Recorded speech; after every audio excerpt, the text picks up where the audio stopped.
पार्ले जी एक ऐसा नाम जो तुरंत ही बचपन की यादें ताज़ा कर देता है। जब दूध या चाय के गरम गरम ग्लास में कुरकुरे बिस्किट डुबोए जाते हैं और दूध या चाय में वापस उखड़ने से पहले जल्दी से खा लेते हैं। आज भी वो दिन हमें याद है जब हमारा इंटेंशन हुआ करता था कि इस दूध या चाय को जो हम पी रहे हैं इसमें ये टुकड़ा गिरने से पहले हमारे मुंह में गिरे। आज भी देश भर में कई लोग हर सुबह एक कप चाय और इस बिस्किट के लिए उठते हैं। सो अगर दोस्तों आप भी इस बिस्किट के हार्डकोर फैन हैं तो नीचे लाइक बटन है, वहां से लाइक करके कमेंट कर देना आई लव पार्ले जी। तो चलिए अब आ गई आपके स्वाद को चिढ़ाने की बारी विद फुल तैयारी। बात है 1929 की, जब मुंबई के सिल्क ट्रेडर चौहान परिवार के एक सदस्य मोहनलाल दयाल ने हलवाई की दुकान बनाने के लिए एक पुरानी फैक्ट्री को खरीदा और उसको रिफर्बिश किया। 1929 के दौरान स्वदेशी आंदोलन भी बहुत जोरों शोरों पे था। इस आंदोलन से इन्फ्लुएंस होकर मोहनलाल दयाल कुछ साल पहले कन्फेक्शनरी बनाने की कला या कन्फेक्शनरी बनाने का जो आर्ट है उसको लर्न करने के लिए, उसको सीखने के लिए जर्मनी गए थे। इनकी फैक्ट्री जो थी वो इरला पार्ला के गांव के बीच में था, जिसमें केवल 12 पुरुष कार्यरत थे और साथ ही साथ इनके परिवार के सदस्य भी शामिल थे। यानी कि इस बात से पता चलता है कि यहाँ पे जॉइंट हिंदू फैमिली बिजनेस का भी एक रूप देखने को मिल रहा है। दिलचस्प बात यह है कि ऐसा माना जाता है कि इसके जो फाउंडर हैं, इसके जो संस्थापक हैं मोहनलाल दयाल, ये फैक्ट्री के मैनेजमेंट में इतना बिजी थे कि इसका नाम रखना भूल गए।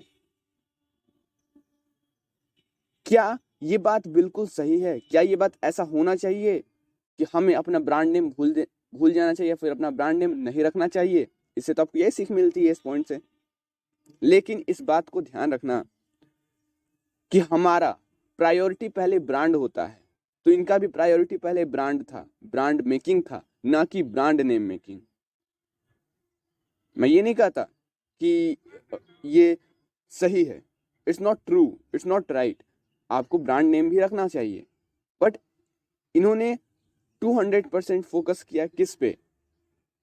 ब्रांड पे, ना कि ब्रांड नेम पे। सो गाइज, आप भी अगर अपना बिजनेस स्टार्ट करते हो तो आपका भी उद्देश्य ब्रांड नेम नहीं, ब्रांड होना चाहिए।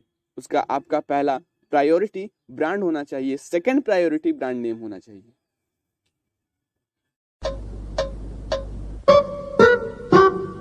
हमको पता है जी, आपको पता है जी, सबको पता है जी, सबको पता है जी, बरसों से चाहत अपनी यही है जी, अपनी भी साथ भरे शक्ति भरे बरसों से पार्ले जी।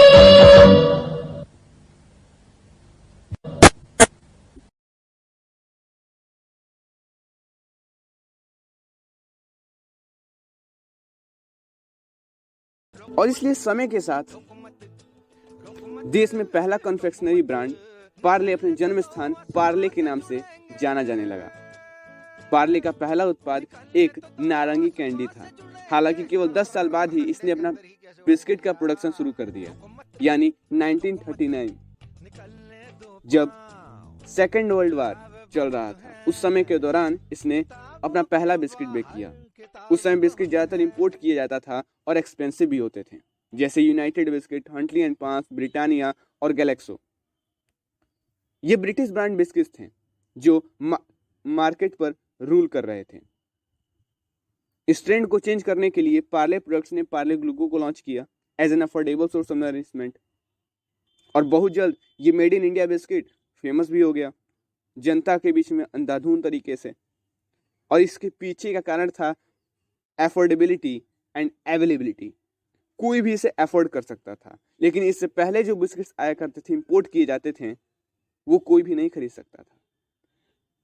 वो एक्सपेंसिव हो जाता था, जिस वजह से एक नीचे दबके का व्यक्ति या फिर एक लोअर क्लास का जो व्यक्ति है वो उसे खरीद नहीं सकता था, या फिर पुअर नहीं खरीद सकते थे, गरीब लोग नहीं खरीद सकते थे।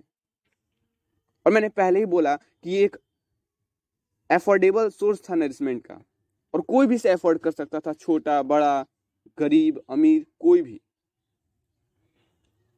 और अब आता है कहानी में क्लाइमेक्स, यानी 1947। 1947 के दौरान स्वतंत्रता के जस्ट बाद आप भी जानते होंगे गेहूं की बहुत किल्लत हो गई, जिसके वजह से पार्ले को अपना प्रोडक्शन थोड़े समय के लिए रोकना पड़ा। पार्ले ने एक एड भी निकाला, एक प्रचार भी निकाला, जिसमें उसने शहीद हुए जवानों को सलाम करते हुए लोगों से रिक्वेस्ट किया कि वो हमारे बिस्किट खाएं, लेकिन ये बिस्किट जो हम बनाएंगे या इस बिस्किट का जो हम प्रोडक्शन करेंगे ये गेहूं का नहीं होगा, जौ का होगा, जो कि बहुत निम्न अनाज में आता है। लेकिन मजबूरी थी, पार्ले की भी मजबूरी थी, और इस मजबूरी का फायदा उठाया ब्रिटानिया ने, यानी कि इसकी मजबूरी बन गई ब्रिटानिया की अपॉर्चुनिटी। और भारत में गेहूं की किल्लत थी, ब्रिटेन में, इंग्लैंड में गेहूं की किल्लत नहीं थी, जिस वजह से ब्रिटानिया ने इसका फायदा उठाया और उसने भी पार्ले का कॉपी कैट करके ग्लूकोज बिस्किट बेचना शुरू कर दिया।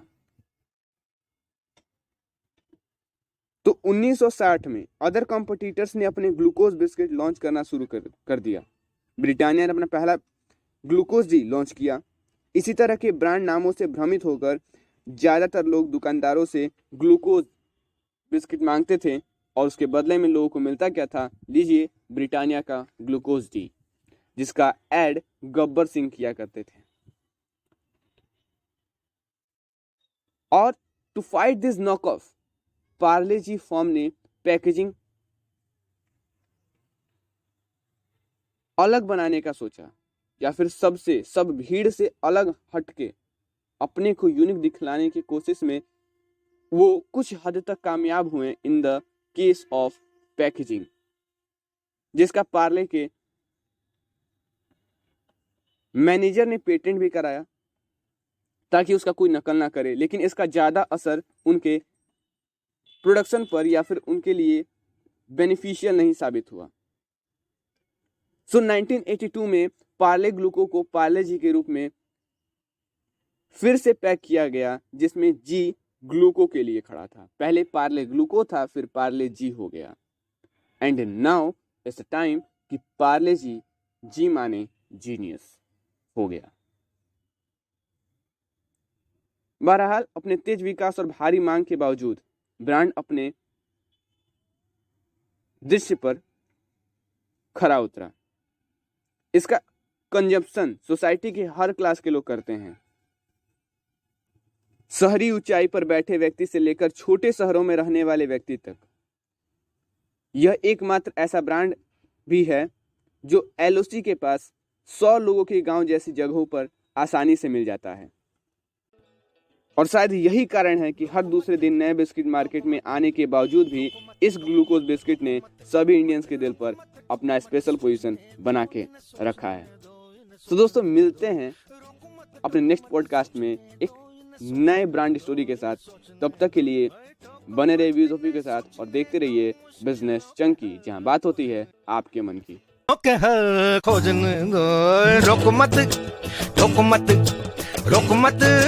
टोक मत निकलने तो दो आसमां से जुड़ेंगे, निकलने तो दो आसमां से जुड़ेंगे, अंडे के अंदर ही कैसे उड़ेंगे यार। टोक मत निकलने दो पाँव, जुराबे बहुत हैं, किताबों के बाहर किताबें बहुत हैं। बचपन से बड़ा कोई स्कूल नहीं, क्यूरियोसिटी से बड़ी कोई टीचर नहीं। पार्ले जी, आओ बनाएं कल के जीनियस। रोको मत, टोको मत, रोको मत टोको मत रोको मत टोको मत रोको मत टोको मत सोचने दो इन्हें सोचने दो इन्हें सोचने दो रोको मत टोको मत सोचने दो इन्हें सोचने दो इन्हें सोचने दो हाय टोको मत इन्हें सोचने दो मुश्किलों के हल खोजने दो रोको मत टोको मत रोको मत टोको मत निकलने तो दो आसमां से जुड़ेंगे निकलने तो दो आसमां से जुड़ेंगे अंडे के अंदर ही कैसे उड़ेंगे यार रोको मत निकलने दो पाँव जुरावे बहुत हैं किताबों के बाहर किताबें बहुत हैं बचपन से बड़ा कोई स्कूल नहीं, क्यूरियोसिटी से बड़ी कोई टीचर नहीं। पार्ले जी, आओ बनाएं कल के जीनियस।